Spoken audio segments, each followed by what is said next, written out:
नमस्कार, दिन भर की बड़ी खबरों में आपका स्वागत है। मैं हूं आपके साथ अंशिता। आज इस बुलेटिन में बात होगी वक्फ कानून पर सुप्रीम कोर्ट से मोदी सरकार को लगे झटके की, गुजरात में चल रहे कांग्रेस के अधिवेशन की, देखेंगे सावरकर मामले में राहुल गांधी को कैसे मिली बड़ी जीत, क्यों सुप्रीम कोर्ट ने लगाई मोदी सरकार को फटकार, जानेंगे भाजपा पर लगे दलित विरोधी सोच होने के आरोप को, और बुलेटिन के आखिर में देखेंगे जाने माने कार्टूनिस्ट इरफान की किस खबर पर पड़ी तिरछी नजर।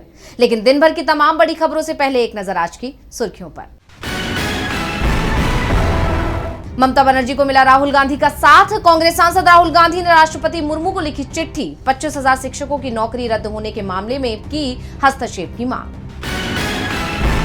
महाराष्ट्र में जारी नाम बदलने का सिलसिला, औरंगजेब के मकबरे वाले शहर का नाम किया गया रत्नापुर। फडणवीस सरकार के ऐलान पर बोले सपा नेता अबू आजमी, ये जरूरी मुद्दों से ध्यान भटकाने की कोशिश।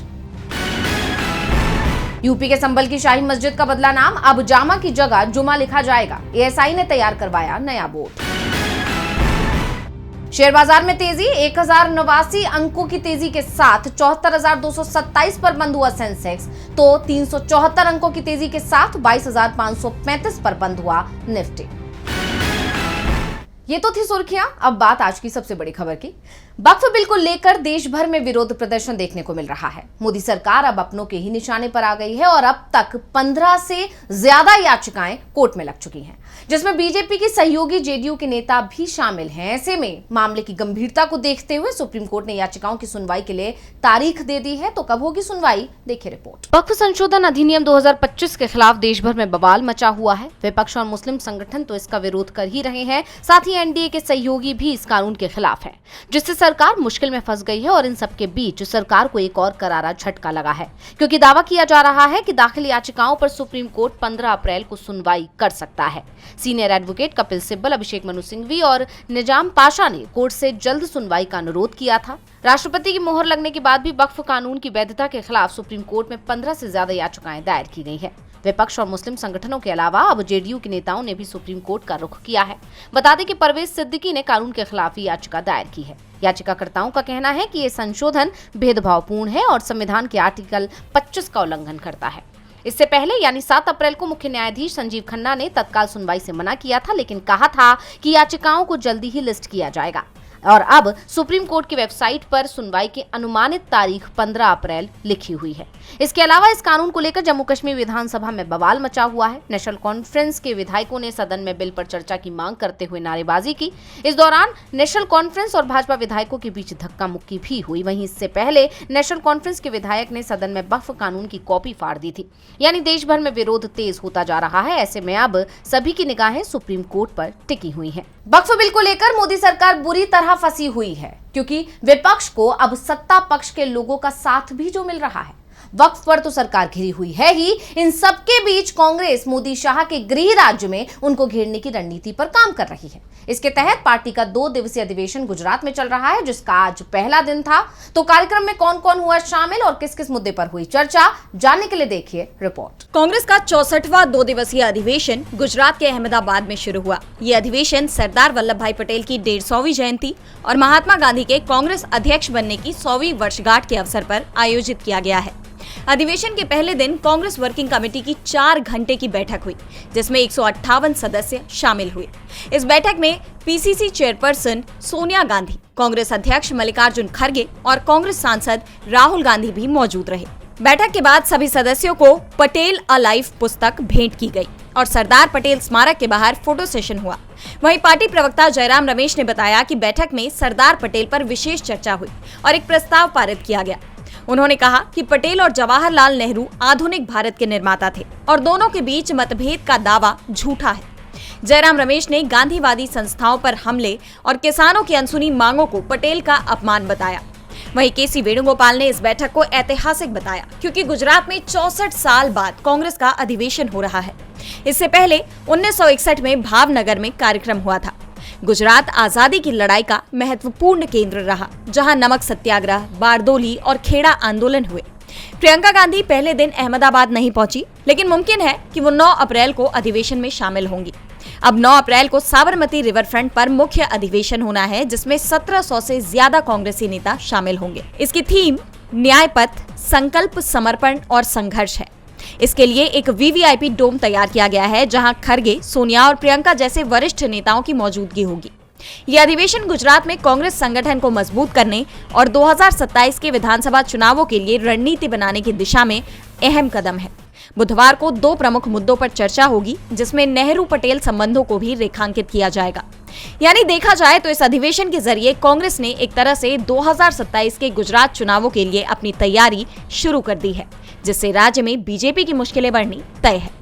अधिवेशन के जरिए कांग्रेस गुजरात मॉडल की पोल खोलने की कोशिश करेगी। वैसे पोल तो अब सावरकर मामले में भी राहुल गांधी खोलेंगे और अब कोर्ट के सामने सबूतों के साथ अपनी बात रखेंगे, क्योंकि पुणे कोर्ट ने राहुल गांधी की मांग को स्वीकार करते हुए बड़ा फैसला लिया है। आखिर क्या है कोर्ट का फैसला, जानिए रिपोर्ट में। पुणे की एक अदालत ने लोकसभा में विपक्ष के नेता राहुल गांधी की एक याचिका को मंजूरी दे दी है। उन्होंने विनायक दामोदर सावरकर पर टिप्पणी को लेकर चल रहे मानहानि मामले में समरी ट्रायल को समन ट्रायल में बदलने की मांग की थी, ताकि इस मामले के ऐतिहासिक तथ्यों और साक्ष्यों पर बहस की जा सके। अब इस याचिका को कोर्ट ने मंजूर कर लिया है। इसे कांग्रेस के लिए एक बड़ी जीत के तौर पर देखा जा रहा है, तो इससे बीजेपी की परेशानी बढ़नी तय मानी जा रही है। कांग्रेस सांसद राहुल गांधी इस दौरान बीजेपी को घेरने की कोशिश करेंगे। कोर्ट में मानहानि मामले की सुनवाई के दौरान अधिवक्ता मिलिंद पवार ने राहुल की तरफ से एक आवेदन दायर कर इस मामले की सुनवाई समरी ट्रायल के बजाय समन ट्रायल के रूप में करने की मांग की, जिसे बाद में स्वीकार कर लिया गया। अधिवक्ता ने तर्क दिया कि ये मामला कुछ ऐतिहासिक घटनाओं पर निर्भर करता है। सावरकर ने स्वतंत्रता प्राप्ति में कितना और कैसे योगदान दिया, सावरकर ने कितनी किताबें लिखी, मुसलमानों के बारे में सावरकर के क्या विचार थे, सावरकर का अंग्रेजों से क्या संबंध था। इस मामले में बचाव पक्ष को ऐसी कई ऐतिहासिक घटनाओं पर जिरह करनी होगी। वही कोर्ट ने शिकायतकर्ता सत्यकी सावरकर से लिखित दलीलें मांगी है और इस मामले की अगली सुनवाई 25 अप्रैल को होगी। आपको बता दें कि सावरकर के खिलाफ कथित भाषण के लिए उनके पोते सत्यकी सावरकर ने राहुल गांधी के खिलाफ मानहानि का मामला दायर किया था। राहुल ने लंदन में भाषण देते हुए कथित तौर पर कहा था कि सावरकर ने अपनी एक किताब में लिखा है कि एक बार जब हम जा रहे थे तो कुछ लोग एक मुस्लिम व्यक्ति की पिटाई कर रहे थे। मुझे ये देखकर बहुत खुशी हुई। हालांकि सत्यकी ने तर्क दिया कि सावरकर ने किसी किताब में ऐसा नहीं लिखा है, इसलिए राहुल ने कथित तौर पर सावरकर की मानहानि की। सावरकर मामले में राहुल गांधी को बड़ी जीत मिली है, जिससे बीजेपी की धड़कनें बढ़ गई हैं। धड़कनें तो सुप्रीम कोर्ट ने भी मोदी सरकार की बढ़ा दी, जब कोर्ट ने कहा कि राज्यपाल केंद्र सरकार के प्यादे नहीं होते, उन्हें अपने फायदे के लिए इस्तेमाल ना करें। तमिलनाडु सरकार की तरफ से राज्यपाल के खिलाफ लगाई गई याचिका पर सुनवाई करते हुए सुप्रीम कोर्ट ने मोदी सरकार की जमकर क्लास लगाई। क्या कुछ कहा कोर्ट ने, देखिए रिपोर्ट। सुप्रीम कोर्ट ने तमिलनाडु के राज्यपाल RN रवि और राज्य सरकार के बीच विधेयकों को मंजूरी देने के विवाद में बड़ा फैसला सुनाया है। कोर्ट ने कहा कि राज्यपालों को विधानसभा से पारित विधेयकों पर समयबद्ध तरीके से फैसला लेना होगा। ये मामला तमिलनाडु विधानसभा की तरफ से पारित 10 विधेयकों को राज्यपाल की तरफ से मंजूरी न देने और राष्ट्रपति के पास भेजने से जुड़ा था। सुप्रीम कोर्ट के जज JB पारदीवाला ने कहा कि संविधान के अनुच्छेद 200 के तहत राज्यपाल विधेयकों को अनिश्चित काल तक लंबित नहीं रख सकते। कोर्ट ने साफ किया कि अगर विधानसभा दोबारा विचार करने के बाद विधेयक भेजती है तो राज्यपाल को तुरंत मंजूरी देनी होगी, जब तक कि विधेयक असंवैधानिक न हो। दरअसल तमिलनाडु सरकार ने सुप्रीम कोर्ट में याचिका दायर कर राज्यपाल से विधेयकों पर समय सीमा में फैसला लेने की मांग की थी। सरकार का तर्क था कि राज्यपाल की निष्क्रियता से राज्य का कामकाज प्रभावित हो रहा है। इसमें विश्वविद्यालयों में कुलपतियों की नियुक्ति से जुड़े विधेयक भी शामिल थे। कोर्ट ने राज्यपाल की तरफ से 10 विधेयकों को राष्ट्रपति के पास भेजने की कार्रवाई को अवैध और मनमाना करार देते हुए रद्द कर दिया।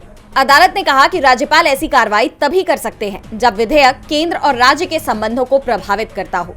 सुप्रीम कोर्ट ने राज्यपालों को मंत्रिपरिषद की सलाह पर 1 महीने में विधेयक राष्ट्रपति को भेजने या 3 महीने में असहमति का फैसला लेने का सुझाव दिया। कोर्ट ने कहा कि ये समय सीमा मनमानी निष्क्रियता को रोकने के लिए जरूरी है।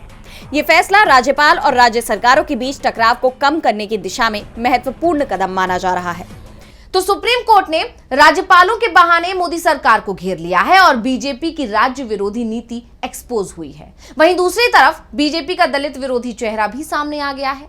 कैसे बीजेपी के नेता दलित समुदाय के साथ पेश आते हैं, इसके कई मामले बीजेपी शासित राज्यों से सामने आते रहते हैं और अब राजस्थान से एक बड़ा मामला सामने आया। क्या है मामला, आइए देखते हैं। हाल ही में राजस्थान के अलवर में कांग्रेस के दलित नेता और नेता प्रतिपक्ष टीकाराम जूली के मंदिर दर्शन के बाद बीजेपी के पूर्व विधायक ज्ञानदेव आहूजा ने मंदिर को गंगा जल से धुलवाया था।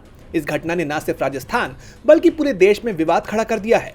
मामला बढ़ता देख बीजेपी ने ज्ञानदेव आहूजा को सस्पेंड कर दिया, लेकिन इस तरह का ये कोई पहला मामला नहीं है। आपको बता दें कि इससे पहले भी उत्तर प्रदेश में समाजवादी पार्टी के प्रमुख और सांसद अखिलेश यादव के मुख्यमंत्री पद से हटने के बाद उनके सरकारी आवास को गंगा जल से धोया गया था। बीजेपी नेताओं ने इसे शुद्धिकरण का नाम दिया था। इसी तरह 2024 में अखिलेश के मंदिर जाने पर कन्नौज में बीजेपी कार्यकर्ताओं ने मंदिर को धुलवाया था, ये दावा करते हुए कि उनकी मौजूदगी से पवित्रता भंग हुई है। ऐसे ही एक और वाकये में मैनपुरी में सपा कार्यकर्ताओं के महाराणा प्रताप की मूर्ति छूने पर उसे धोया गया था। वहीं कांग्रेस ने इसे भाजपा और आरएसएस की दलित विरोधी सोच बताया है। कांग्रेस प्रवक्ता जयराम रमेश ने कहा कि ये प्रभु राम के विचारों का अपमान है, साथ ही ये बाबा साहेब आम्बेडकर के बनाए गए संविधान के भी खिलाफ है, जिसमें सबको बराबरी का हक है। जयराम रमेश ने पूछा कि आहूजा को ऐसी हरकत करने की हिम्मत कहां से मिली। उन्होंने कहा कि यह हिम्मत भाजपा आरएसएस की उस सोच से मिलती है जो भेदभाव सिखाती है। वहीं टीकाराम जूली ने भी कहा कि वो इस भेदभाव के खिलाफ आवाज उठाएंगे। कांग्रेस ने मांग की है कि भाजपा इस घटना के लिए माफी मांगे। ये मामला पूरे देश में चर्चा का विषय बन गया है। राजस्थान विधानसभा में विपक्ष के नेता के साथ हुई इस हरकत से बीजेपी बुरी तरह घिर गई है और उस पर दलित विरोधी होने के आरोप लग रहे हैं। आरोप तो वैसे बिहार की नीतीश सरकार पर भी लग रहे हैं। वक्फ बिल का समर्थन करने के चलते उनके खिलाफ आवाज उठा रहे हैं, तो वहीं विपक्ष भी जमकर हमला बोल रहा है और अब तेजस्वी यादव ने नया पोस्टर जारी कर दिया है। बिहार में इस साल विधानसभा चुनाव होना है, जिसे लेकर सभी पार्टियां अपनी अपनी तैयारियों में जुटी हुई हैं। इसी कड़ी में तेजस्वी यादव पटना में आयोजित मुसहर भुइयां महारैली सह संवाद कार्यक्रम में शामिल हुए, जहां उन्होंने बिहार सरकार पर तीखा हमला बोला। आरजेडी नेता ने सीएम नीतीश कुमार पर निशाना साधते हुए कहा, गाड़ी अगर पुरानी हो जाती है तो खटारा हो जाती है। 20 साल के बाद पुरानी गाड़ी चलाने के लिए सरकार इजाजत देती है क्या? क्योंकि वो धुआं देती है। इसी के साथ उन्होंने केंद्र की मोदी सरकार पर निशाना साधते हुए कहा, महंगाई चरम पर है। ये सरकार केवल अमीरों की सरकार है, गरीबों की नहीं। वे आरक्षण जैसे मुद्दों पर बात नहीं करती है। तेजस्वी ने आगे कहा, आज स्थिति देख लीजिए, जो भी रहने का मकान बना, आज इसकी स्थिति क्या हुई, गिरने हालात पे आ गई, पुराना हो गया है। आज की सरकार को चाहिए कि उसको और दुरुस्त करके पक्का मकान बना करके आप लोगों को बसाने का काम करना चाहिए। लालू जी और मौजूदा सरकार में क्या अंतर है कि लालू जी गरीब को बसाते थे और आज वाला सरकार जो है गरीब को उजाड़ने का काम। बता दें कि इससे पहले तेजस्वी यादव ने एक्स पर एक पोस्ट के जरिए सीएम नीतीश कुमार को एक टूटी हुई गाड़ी पर बैठाते हुए दिखाया था और उसके साथ में कैप्शन में लिखा था कि ये 20 साल वाली खटारा सरकार है। ऐसे में देखना होगा कि एनडीए की तरफ से तेजस्वी के इन तीखे हमलों का क्या जवाब सामने आता है। वक्फ के मुद्दे पर सबसे ज्यादा मुश्किल में नीतीश कुमार फंस गए हैं। विपक्ष उनसे सवाल पूछ रहा है। वैसे सवाल तो देश भी पूछ रहा है मोदी सरकार से कि आखिर वो अमेरिका के आगे नतमस्तक क्यों है। टैरिफ बम को लेकर पहले ही बवाल मचा हुआ है और इस बीच ट्रंप का एक और बड़ा फैसला सामने आया है, जिसका असर 3 लाख भारतीय छात्रों पर पड़ेगा। तो क्या है ट्रंप का वो फैसला, ये जानते हैं इस रिपोर्ट में। अमेरिकी राष्ट्रपति डोनाल्ड ट्रंप के फैसलों से पूरी दुनिया में बवाल मचा हुआ है। ट्रंप ने भारत समेत कई देशों पर रेसिप्रोकल टैरिफ की घोषणा की है, जो 9 अप्रैल से लागू होने जा रहे हैं। ट्रंप के फैसले से वैश्विक बाजारों में भारी उथल-पुथल मची हुई है। कई निवेशकों के पैसे डूब गए, लेकिन ना तो ट्रंप अपने फैसले पर दोबारा विचार करने के लिए तैयार है और ना ही दूसरे देशों का पलटवार थम रहा है। अब ट्रंप ने चीन पर 50% अतिरिक्त टैरिफ की धमकी दी, तो चीन ने इसे गलती पर गलती करार देकर आर पार की लड़ाई ठान ली। वहीं यूरोपीय संघ ने भी 25% जवाबी टैरिफ का प्रस्ताव रख दिया। ऐसे में इस बात की आशंका बढ़ गई है कि अमेरिकी टैरिफ लागू होते ही दुनिया भर में ट्रेड वॉर छिड़ सकती है। इस बीच ट्रंप प्रशासन एक और झटका देने की तैयारी में है। अमेरिका में एक नया बिल पेश किया गया है, जिसके तहत छात्रों के लिए ऑप्शनल प्रैक्टिकल ट्रेनिंग यानी ओपीटी खत्म करने का प्रस्ताव दिया गया। ये सुविधा फिलहाल STEM यानी साइंस, टेक्नोलॉजी, इंजीनियरिंग और मैथमेटिक्स के छात्रों को मिलती है, जिससे वे पढ़ाई पूरी करने के बाद 3 साल तक अमेरिका में रह सकते हैं और काम कर सकते हैं। लेकिन अब अगर इस योजना को बंद कर दिया जाता है तो उन्हें पढ़ाई पूरी करते ही अमेरिका छोड़ना होगा या फिर उन्हें तुरंत प्रभाव से H-1B वीजा हासिल करना होगा। यानी एक तरह से ट्रंप प्रशासन ने उनके सपनों की उड़ान पर रोक लगाने की तैयारी कर ली है। एक तरफ टैरिफ का वॉर तो दूसरी तरफ छात्रों के लिए इस प्रोग्राम को खत्म करने का फैसला। ट्रम्प सरकार ने पूरी दुनिया को चिंता में डाल दिया है।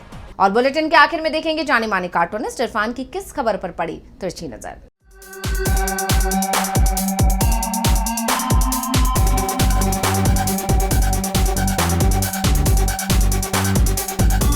कल मोदी सरकार ने जनता पर एक नया बोझ डाल दिया। 50 रुपए एलपीजी सिलेंडर पर और 2 रुपए डीजल और पेट्रोल पर बढ़ा दिए। वहीं दूसरी तरफ आज नीतीश कुमार ने जनता के हिस्से में से अपने खाए पिए मंत्रियों की थाली में और पकवान परोस दिए हैं। उन्होंने उनके जबरदस्त तनख्वाह और भत्ते बढ़ा दिए हैं। चलिए, जनता को नीतीश कुमार का ये कुशासन, माफ कीजिएगा, सुशासन याद रहे न रहे, लेकिन उनके मंत्रियों को तो ये अमृत काल जरूर याद रहेगा।